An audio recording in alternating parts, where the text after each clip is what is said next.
Bom dia, Fernando. Bom dia, Kelvin. Bom dia a todos os ouvintes da Rádio Porto Gravatal. Hoje é 4 de dezembro de 2017. Eu sou Carlo Hackman, médico de família, e hoje estou gravando esse áudio para o nosso quadro Pergunte ao Doutor. Infelizmente eu não pude estar presente ao vivo na rádio, como fazemos todas as segundas-feiras com o nosso quadro, mas estou enviando esse áudio para que tenhamos pelo menos a resposta de algumas perguntas que foram enviadas ao longo da semana para que fossem respondidas no quadro Pergunte ao Doutor. Uma primeira pergunta foi enviada pela Maria de Lourdes Waterkamper, da Bela Vista. Ela nos diz: Doutor, minha mãezinha de 72 anos está com pneumonia. Não há outra forma de curá-la que não seja com antibióticos? Obrigado, Maria, pela pergunta. Nos propicia falar um pouquinho sobre pneumonia, né? E como uma primeira resposta, indo direto à resposta, não há outra forma de curá-la que não seja por antibióticos. Em princípio, Maria, se for uma pneumonia bacteriana, né, vai ser necessário sim o uso de antibióticos. É importante a gente falar um pouquinho sobre o que é a pneumonia, né? A pneumonia é o nome que a gente dá para a infecção de um ou de ambos os pulmões, tá? A pneumonia é uma infecção dos tecidos pulmonares e lá dos alvéolos. O alvéolo é a menor parte do pulmão, é lá onde ocorre a troca do oxigênio pelo gás carbônico. A pneumonia é uma infecção não contagiosa e causada, na maioria das vezes, por bactérias, mas também pode ser provocada por vírus ou por fungos. No caso da sua mãe, é possível que ela tenha uma pneumonia bacteriana. E aí, nesse caso, sim, é necessário o uso de antibióticos, né? Ela deve estar em tratamento para isso. Em algumas situações, a pneumonia ela pode ser considerada uma infecção de uma gravidade tal que necessita, inclusive, internação, principalmente nos idosos. Tem que ficar bastante atento, né? Muitas vezes a pessoa precisa passar por um período de internação hospitalar no início do tratamento ou até por todo o tratamento. Como que se pega pneumonia, né? Às vezes as pessoas podem se perguntar assim, como é que pega uma pneumonia? Então, como eu disse, ela pode ser causada por bactérias, por vírus, por fungos, né? Então, é uma doença infecciosa. A maioria das pneumonias elas são de origem bacteriana. Mas, na verdade, pegar uma pneumonia não é o termo mais apropriado, uma vez que essa expressão ela passa uma ideia de transmissão da doença, né? De que ela seja contagiosa entre os indivíduos, entre as pessoas. Na grande maioria dos casos, a pneumonia não é uma doença contagiosa como a gripe ou como a tuberculose, né?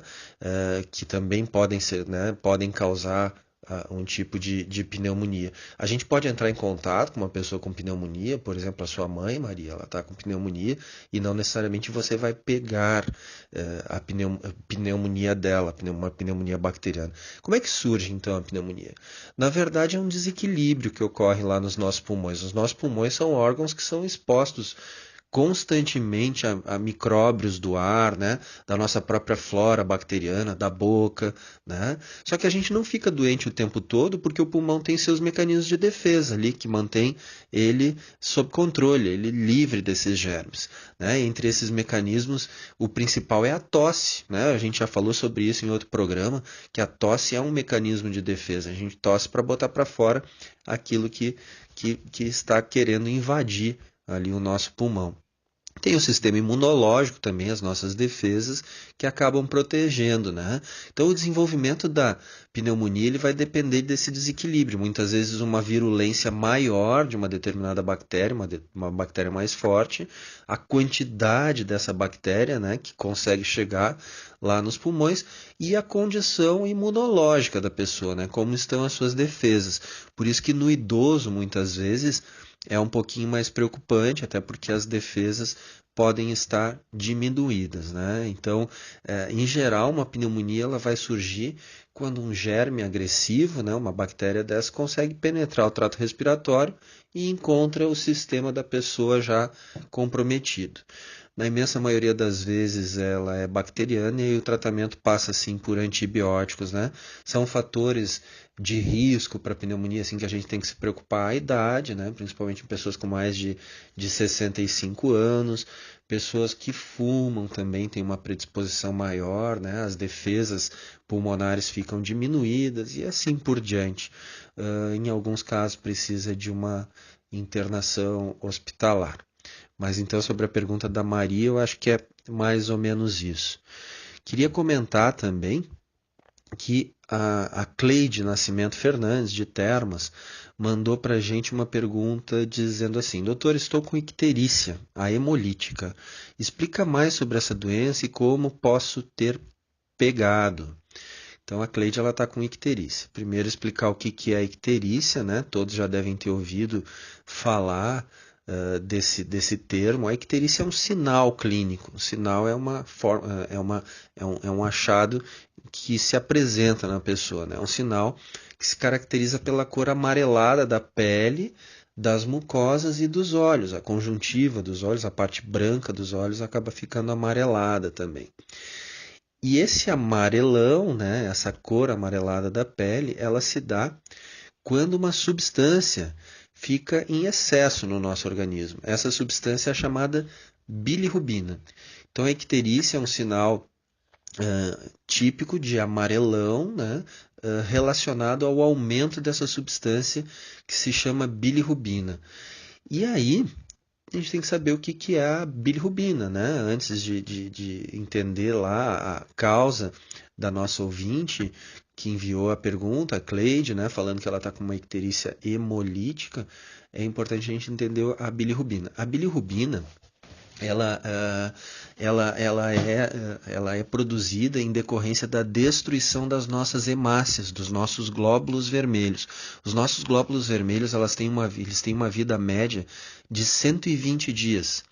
Quando eles ficam velhos, eles são levados para o baço, nosso baço, para serem destruídos, porque a nossa medula está constantemente produzindo novas células, né? Novos glóbulos vermelhos, novas hemácias.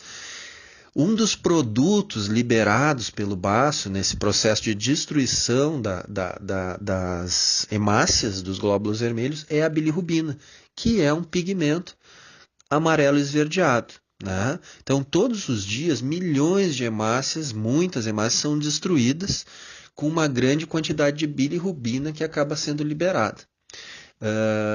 A partir daí, né, essa bilirrubina ela vai para o fígado, que vai metabolizar, que vai processar essa bilirrubina que é produzida lá no baço.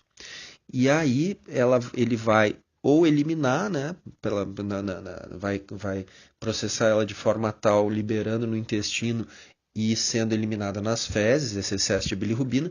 Aí ela, inclusive, tem o papel de dar aquela coloração marrom, tradicional das fezes, né?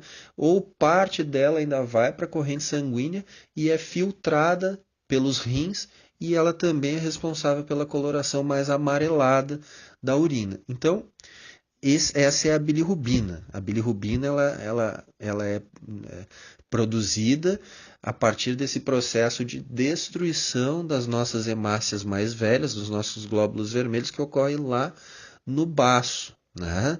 Aí a gente vai entender a pergunta da Cleide, que ela pergunta assim: eu estou com a icterícia, aquela causada por hemólise, a hemolítica. Né? Então, a icterícia ela surge basicamente quando tem uma produção excessiva de bilirrubina.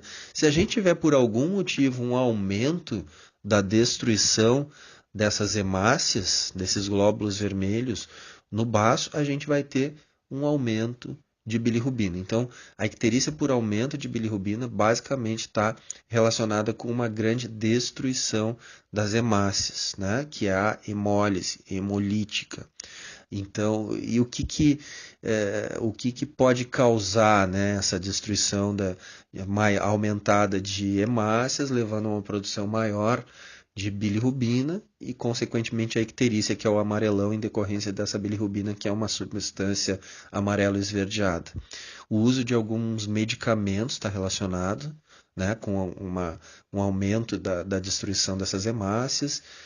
ribavirina, benzocaína, são medicamentos aí, a associação com chumbo, né? Algumas infecções como malária, leptospirose, defeitos na própria hemácia, né? Como anemia falciforme, talassemia, são algumas doenças hereditárias aí, e algumas doenças autoimunes. A gente já falou sobre as doenças autoimunes, são aquelas doenças em que nós, por algum motivo, nosso sistema imunológico começa a produzir anticorpos contra as células do nosso próprio corpo, né?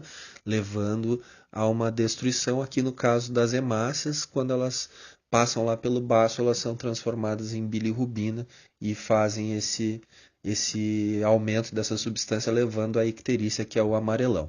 Então, respondendo basicamente a Cleide de Termas, né, que perguntou sobre a icterícia hemolítica e pediu para eu explicar como que ela pode ter pego. Na verdade, você não pegou, né, Cleide?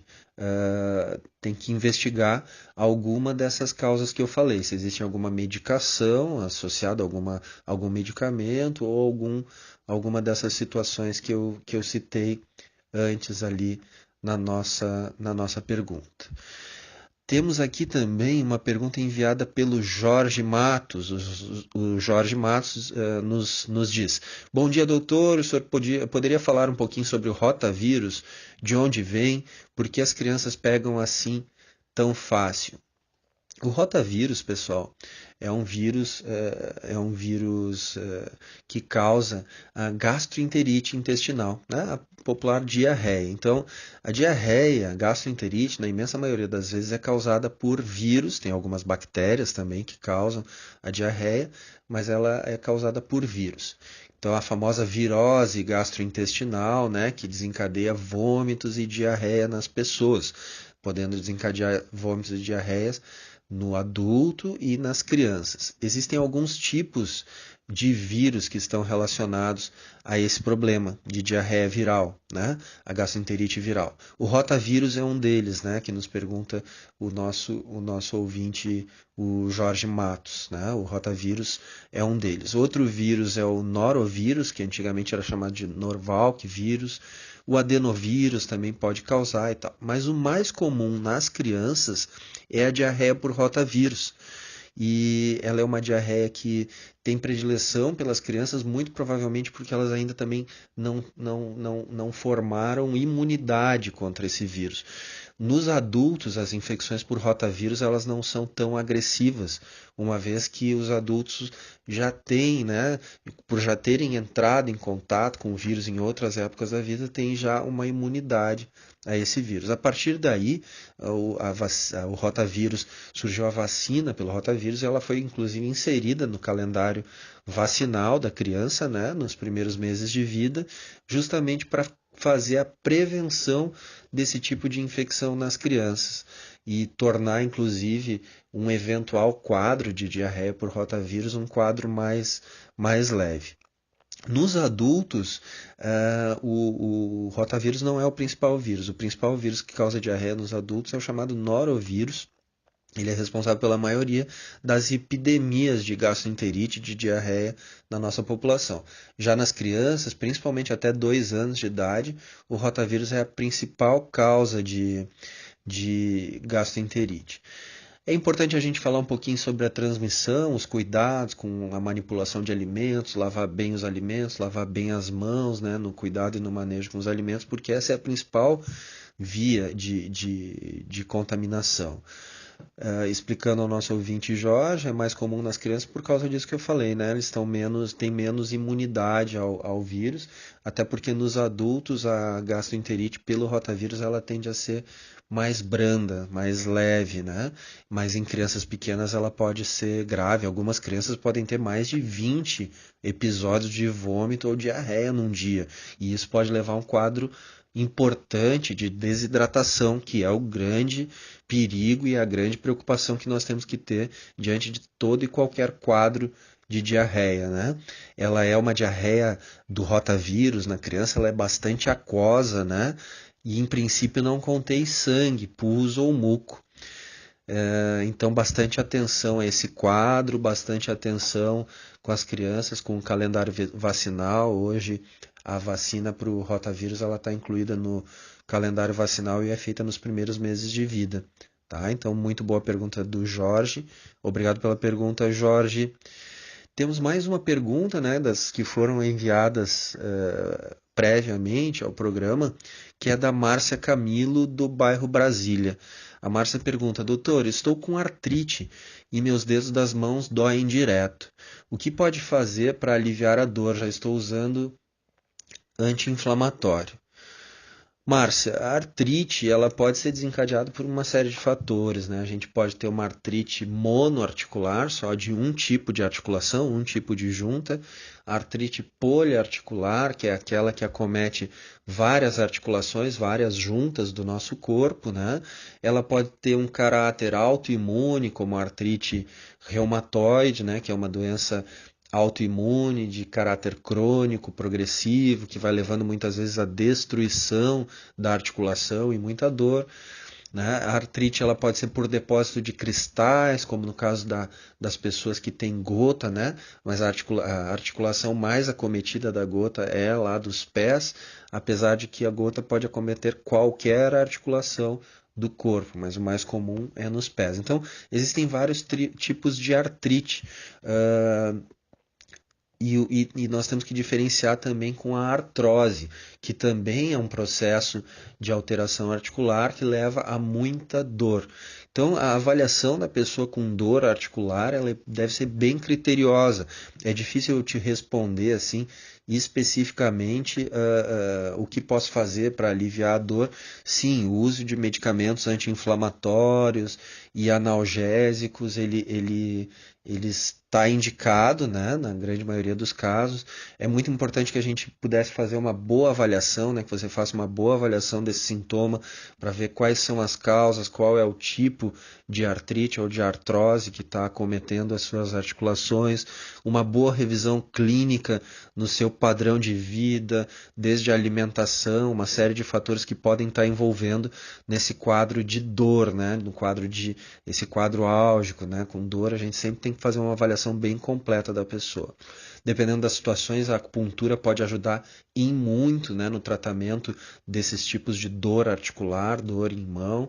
A gente sempre tem que colocar também essa visão do todo, de entender o processo de vida da pessoa, como se alimenta, se existe algum tipo de alimento que deve ser evitado, ou seja, é necessária aqui uma boa avaliação, né, clínica, uma boa avaliação médica para a definição de um plano de tratamento que vai muito além de só usar um anti-inflamatório ou um analgésico para dor. Mas nos casos de artrite, de artrose, sim, os anti-inflamatórios e analgésicos são indicados, né?